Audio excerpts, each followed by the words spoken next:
Hi, welcome to the first tutorial video on Flying Starts, our induction for students 2020 to 21, created by Diane Thurston, Director of Curriculum.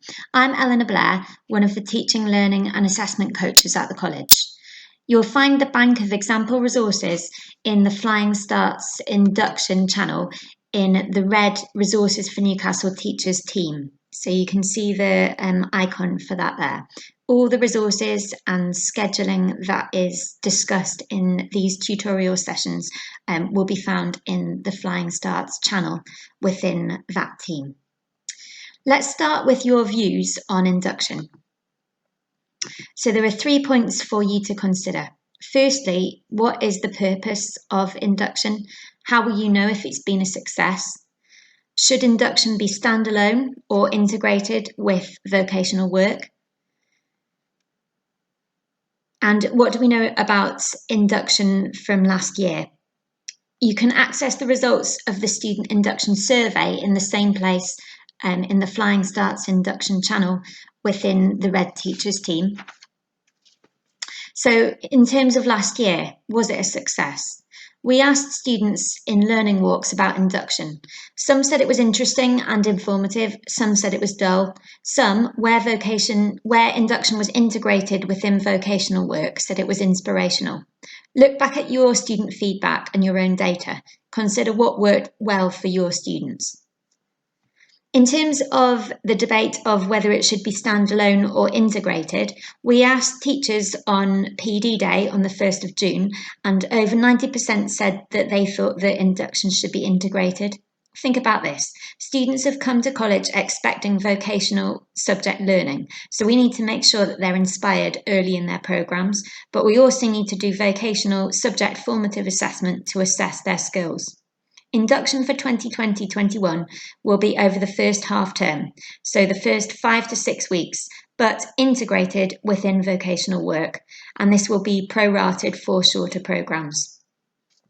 In terms of purpose, look at the next slide at what students said about the purpose of induction. So students said that they want to feel safe and comfortable and inspired at college. This came from survey data, questions in learning walks, but also from some ETF funded research by college teams in 2018 and 19.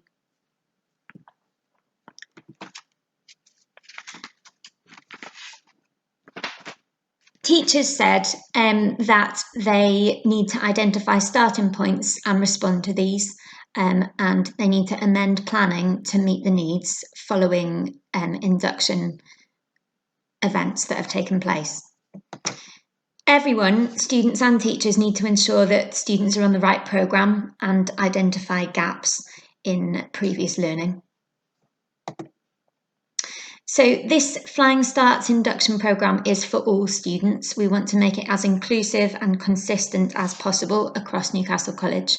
So in terms of our study programme students, we need to make sure that induction focuses on helping them to make that transition from school to college, understanding and starting to demonstrate the KSBs for employment or develop skills for progression.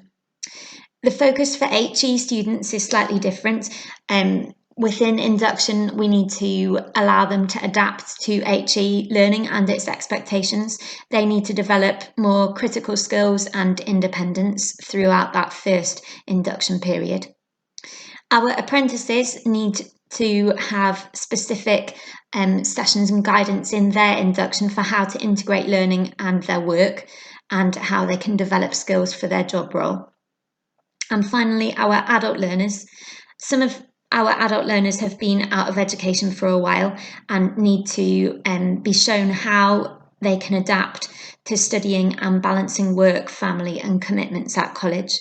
So induction for adults needs to be quite pragmatic in giving them some potential solutions to managing that balance between different areas of their lives. You can see here on this slide an overview for how the Flying Starts induction programme will run.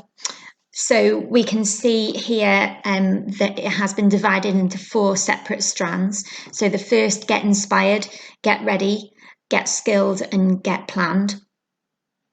And we can see that within each of those strands, we've got generic content and also area-specific content, which will be delivered as part of this induction programme.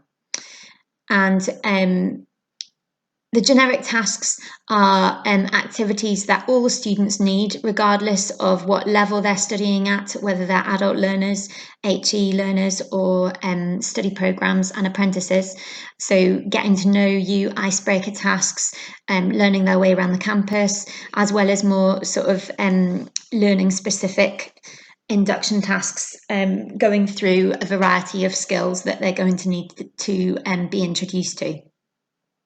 So the resources, the generic resources, have been developed by teachers and skills trainers from across the college, and also contributions from the supporting services. One other thing to consider this year is the disruption to learning that we've had over the past 4 months. So what have students missed, and how equipped will they feel to be thrown onto an induction programme? And this is partly why we feel that a integrated approach where they start their vocational learning but they have regular input in terms of induction will help them to adapt to being back in learning after being out of a college environment or a learning environment face-to-face for a substantial period of time. We've also asked curriculum areas to integrate 3 points of contact with students during the summer to support this transition. So in terms of next steps, have a look at the resources that have been developed and get your head around the Flying Starts induction programme and its sequencing. You can see within the resources for teachers team the example resources that have been uploaded, and we expect that these will be added to throughout the process as people adapt resources for their own learners. It would be great if they could upload the resource that they've adapted, and the more resources that we have there to draw from, the bigger bank that we have, the more useful this will be for all staff within the college. So have a look at that resource bank, have a look at the scheduling and the order of contents, and join me in the next tutorial where we'll be looking more specifically at the scheduling of the content for Flying Starts, as well as how we make sure that learners are engaged and how we make sure that learners retain the information that we're presenting to them, that they're not just passively receiving it, that they are actively engaged, and that we take steps to check their understanding and help them keep that information in their longer term memory. So this is the end of this tutorial, the first one. Join me in the second tutorial where we'll be looking at some more of the specifics. Thank you.